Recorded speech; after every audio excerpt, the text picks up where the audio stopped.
நீங்கள் எழுதி வைத்துக் கொள்ளுங்கள். வருங்கால அரசியல் நாம் தமிழர் கட்சி வாழ்க ஒழிக, சீமான் வாழ்க ஒழிக, இதுதான் நடக்கும்.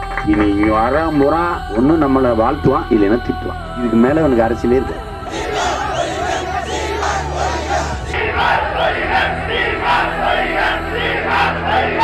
நாம எதை விரும்புகிறோம் என்றால், சீமான் வாழ்க ஒழிக என்ற கோஷம் ஒழியணும். சீமான் தனி மனிதன், அவன் இருப்பான், நாளை இருக்க மாட்டான்.